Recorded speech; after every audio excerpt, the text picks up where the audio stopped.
लेकिन जून में स्टेट का नोटिफिकेशन आपको देखने को मिलेगा। जुलाई में आपको एग्जाम हो जाएगा, जुलाई के लास्ट होते होते, और उसके बाद आप यहाँ पर आपको बीपीएससी टीआरई 4.0 की बहाली आएगी। बीपीएससी टीआरई की बहाली अब यहाँ पर आप लोगों को सितंबर से पहले नहीं आएगी।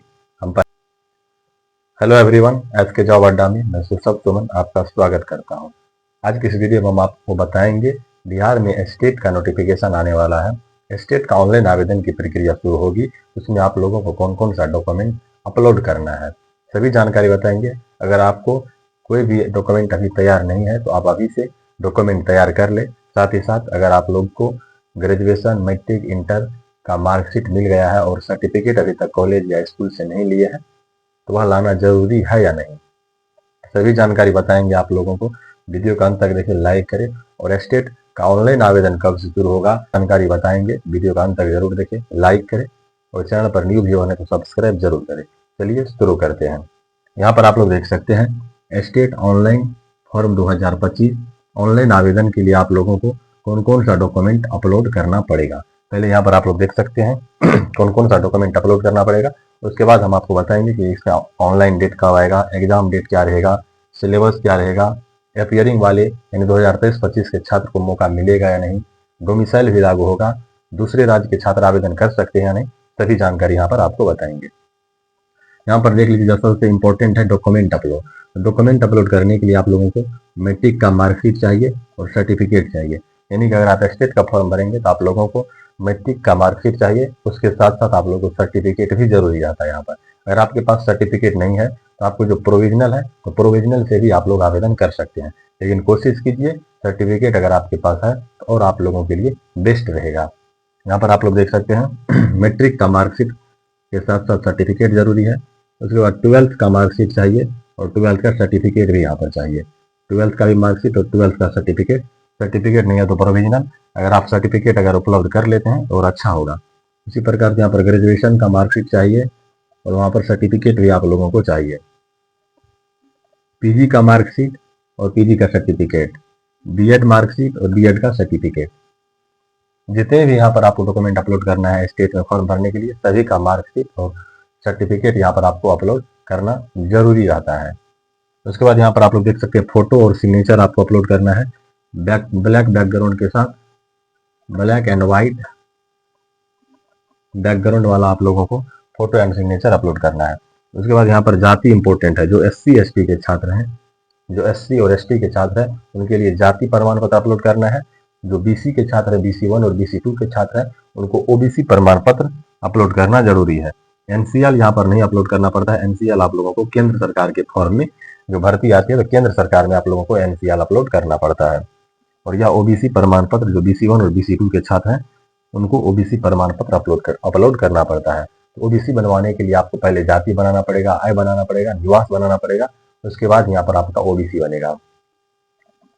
जाति SC ST के छात्र को जाति चाहिए और आवासीय भी इम्पोर्टेंट है। आवासीय सभी कैटेगरी के छात्रों के लिए इम्पोर्टेंट है। जो आवासीय प्रमाण पत्र है, आवासीय अगर आप लोग अपलोड करेंगे यानी निवास प्रमाण पत्र जिसको बोलते हैं, उसके आधार पर ही आप लोगों को यहाँ पर छूट मिलेगा। General, OBC, BC, SC ST को छूट मिलेगा। नहीं तो अदर स्टेट वाले को, जो भी है अदर स्टेट, चाहे वह महिला है, पुरुष है, विकलांग है, अदर स्टेट वाले सभी छात्र छात्राएं जनरल में काउंट होंगे। तो इसीलिए आपको निवास प्रमाण पत्र अपलोड करना पड़ता है, जिससे पता चले कि आप बिहार के हैं और यहाँ पर आपको बिहार होने के नाते आप लोगों को छूट भी मिलेगा।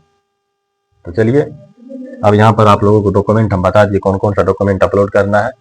अब यहाँ पर जो इम्पोर्टेंट है कि स्टेट का, अब यहाँ पर आप लोग देख सकते हैं इसका ऑनलाइन आवेदन की प्रक्रिया कब शुरू होगी। आप लोगों को पता है कि एक पेपर में न्यूज निकल कर सामने आया था कि इसका एग्जाम आप लोगों को जून के लास्ट में होने की संभावना है। तो जून लास्ट आप लोग नहीं मान लिए तो जुलाई में आप लोगों का एग्जाम जरूर हो जाएगा।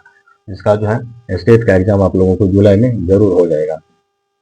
जुलाई में एग्जाम हो जाएगा और फॉर्म भरने में आप लोगों को यहाँ पर बहुत कम समय दिया जाएगा। तो फॉर्म भरने इसका जो नोटिफिकेशन आप लोगों को जून में ही देखने को मिलेगा।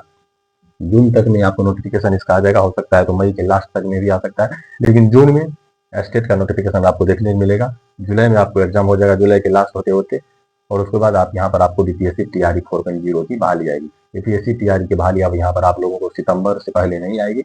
हम पहले भी बता आ रहे थे आप लोगों को कि बीपीएससी टीआरई 4.0 की बहाली अभी नहीं आएगी। बहुत सारे लोग बता रहे थे कि होली में, मार्च में, अप्रैल में, लेकिन हम बता रहे थे कि बीपीएससी टीआरई 4.0 आप लोगों को अगस्त सितंबर से पहले नहीं आएगा, वही यहाँ पर अब होता हुआ दिख रहा है। अगर आपको वीडियो पसंद आता है तो आप लोग चैनल को सब्सक्राइब जरूर करें। अब यहाँ पर आप लोगों को हम बता देते हैं एग्जाम यहाँ पर आपको ऑनलाइन मोड में एग्जाम होता है, ऑफलाइन नहीं होता है, तो ऑनलाइन यहाँ पर आपको एग्जाम होगा। अब यहाँ पर जो है आप लोगों का क्वेश्चन आता है कि अपीयरिंग वाले को मौका मिलेगा या नहीं, अपीयरिंग को मौका मिलेगा या नहीं। तो इससे पहले अभी तक जितनी भी बार स्टेट की बहाली आई हुई है उसमें अपीयरिंग को मौका नहीं दिया गया है, चाहे वह 2023 की स्टेट हो, 2024 की स्टेट हो, तो वहाँ पर जो क्वालिफिकेशन रहता है, जो है स्टेट का नोटिफिकेशन रहता है, ये स्टेट का जब तक फॉर्म भरने का डेट रहता है तब तक में आपका डिग्री कंप्लीट होना चाहिए, चाहे वह बीएड हो या पीजी हो या ग्रेजुएशन हो। यहाँ पर अपीयरिंग वाले को नहीं मिलेगा मौका फॉर्म भरने का स्टेट का। यूपीएससी टीआरई 4.0 में बैठ सकते हैं 2023-25 के साथ, लेकिन यहाँ पर अपीयरिंग में मौका नहीं मिलेगा। डोमिसाइल लागू होगा या नहीं, डोमिसाइल भी लागू नहीं होगा। ऑल इंडिया के छात्र इसमें आवेदन कर सकते हैं, ऑल इंडिया के छात्र यहाँ पर आवेदन कर सकते हैं। अपीयरिंग वाले को मौका नहीं मिलेगा, यानी कि 2023 और 25 के जो भी छात्र है, अगर इसका रिजल्ट आ जाएगा जब तक स्टेट का डेट रहेगा फॉर्म भरने का तो वह भर सकते हैं, अन्यथा वह नहीं भर पाएंगे। सिलेबस क्या रहने वाला है, पहले हम आपको सिलेबस बता देते हैं कि सिलेबस क्या रहेगा ऑनलाइन आवेदन करने के लिए। सिलेबस रहने के लिए आप जिस चीज से ग्रेजुएशन की, जैसे मान लीजिए आप पेपर 1 स्टेट में पेपर 1 और पेपर 2 होता है, तो पेपर 1 अगर आप लोग पेपर 1 के लिए 9-10 होता है और पेपर 2 11th-12th के लिए होता है। पेपर 1 के लिए आपका सिलेबस रहेगा ऑनर्स सब्जेक्ट, जैसे मान लीजिए आपका किसी का हिंदी ऑनर्स है, किसी का संस्कृत है, किसी का इंग्लिश है, तो जो भाषा विषय से ऑनर्स किया है उसमें पेपर 1 के लिए आप लोगों को पेपर 1 का पहले हम बता देते हैं, पेपर 1 का, उसका पेपर 2 का बताएंगे। जो भाषा सब्जेक्ट से ऑनर्स किया है तो ऑनर्स सब्जेक्ट से आपको 100 क्वेश्चन पूछा जाएगा, और जो 50 क्वेश्चन है, क्योंकि 150 नंबर का स्टेट होता है, तो 50 क्वेश्चन में आप लोगों को सीडीपी पूछा जाएगा, यानी शिक्षण से पूछा जाएगा 30 क्वेश्चन। 50 क्वेश्चन में 30 क्वेश्चन आपको शिक्षण से पूछा जाएगा और 20 क्वेश्चन आपको जीके जीएस से पूछा जाएगा, जिसमें जीके रहेगा, मैथ रहेगा, रीजनिंग रहेगा। और 100 क्वेश्चन ऑनर्स सब्जेक्ट से रहेगा, 30 क्वेश्चन आपको टीचिंग से पूछा जाएगा। इसमें जैसे मान लीजिए अगर आपका साइंस में अगर आप आते हैं हाई स्कूल में, जैसे आपका फिजिक्स ऑनर्स है, केमिस्ट्री ऑनर्स है, फिजिक्स और केमिस्ट्री ऑनर्स वाला है, तो आपको 100 क्वेश्चन का साइंस पूछा जाएगा। जूलॉजी ऑनर्स है, botany honours, physics, chemistry, zoology और बोटनी अगर आपका ऑनर्स सब्जेक्ट है, तो आप लोगों को 100 क्वेश्चन साइंस से पूछा जाएगा, 50 क्वेश्चन आपको उधर पूछा जाएगा, जिसमें 30 क्वेश्चन सीडीपी से रहेगा, शिक्षण से, और 20 क्वेश्चन आपको मैथ से रहेगा, रीजनिंग से रहेगा, जीके जीएस से रहेगा।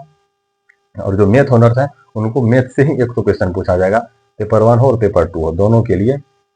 जो मैथ ऑनर्स है, हिंदी ऑनर्स है, संस्कृत ऑनर्स है, इंग्लिश ऑनर्स है, भाषा विषय, भाषा और मैथ ऑनर्स वाले को पेपर 1 और पेपर 2 दोनों ऑनर्स सब्जेक्ट से 100 क्वेश्चन पूछा जाएगा, और बाकी के 50 क्वेश्चन सभी के लिए सेम रहता है, कंपलसरी रहता है। और फिजिक्स, केमिस्ट्री और जूलॉजी, बोटनी ऑनर्स वाले को 100 क्वेश्चन साइंस से पूछा जाता है पेपर 1 में। और पेपर 2 में आपका जो ऑनर्स रहेगा, जैसे पेपर 2 में आपका जो ऑनर्स रहेगा पेपर 2 11th-12th के रहता है, जिसमें आपको जो ऑनर्स सब्जेक्ट है, ऑनर्स सब्जेक्ट से आप लोगों को 100 क्वेश्चन पूछा जाएगा, और इधर 50 क्वेश्चन आप लोगों को पूछा जाएगा। वही जनरल नॉलेज रहेगा, उसमें जनरल अवेयरनेस, सीडीपी रहेगा, शिक्षण रहेगा। और पेपर 2 में आपको 100 क्वेश्चन जो आपका ऑनर्स रहेगा उससे आपको 100 क्वेश्चन पूछा जाएगा। जैसे आपका फिजिक्स ऑनर्स है तो फिजिक्स से 100, केमिस्ट्री ऑनर्स है तो केमिस्ट्री से 100, जो भी आपका ऑनर्स है पेपर 2 में उससे आपको 100 क्वेश्चन पूछा जाएगा। अब पेपर 2 और पेपर 1 का दोनों का सिलेबस यहाँ पर आपको बता दिए, समझ में आ गया होगा। अगर आपको कोई कंफ्यूजन है तो आप लोग कमेंट जरूर करें। अब पासिंग मार्क्स क्या है, तो पासिंग मार्क्स आपको हम बता दें, जनरल कैटेगरी है, जनरल कैटेगरी के लिए 75 नंबर लाना पड़ता है, यानी कि 50%। और जो बीसी कैंडिडेट है, बीसी 2 है और बीसी 1 है, इसको यहाँ पर छूट भी मिलता है। तो बीसी 2 के लिए 45% नंबर लाना पड़ता है, और यहाँ पर 48% नंबर लाना पड़ता है बीसी 2 को, बीसी 1 के 45% में यहाँ पर नंबर लाना पड़ता है। तो यहाँ पर जो पासिंग मार्क्स है, और महिला, बिहार की किसी भी महिला को सिर्फ यहाँ पर 40% नंबर लाना पड़ता है, यानी कि 60 नंबर। बिहार के सभी कैटेगरी की महिला को मात्र 40% नंबर पर यहाँ पर क्वालिफाई करना रहता है, और एससी एसटी को भी। तो यहाँ पर स्टेट ऑनलाइन फॉर्म 2025 जो नोटिफिकेशन आने वाला है, ऑनलाइन शुरू होने वाला है, इससे संबंधित जानकारी हम आपको डिटेल्स में समझा दी। अगर आपको कोई भी कंफ्यूजन है तो आप लोग कमेंट सेक्शन में कमेंट्स करें, हम आप लोगों को रिप्लाई देने का प्रयास करेंगे। वीडियो पसंद आया तो लाइक शेयर जरूर करें, और बीपीएससी टीआरई 4.0 की बहाली में 23-25 को जरूर मौका मिलेगा, और बहाली आप लोगों को सितंबर से पहले नहीं आएगी। धन्यवाद, मिलेंगे आपसे नेक्स्ट वीडियो में।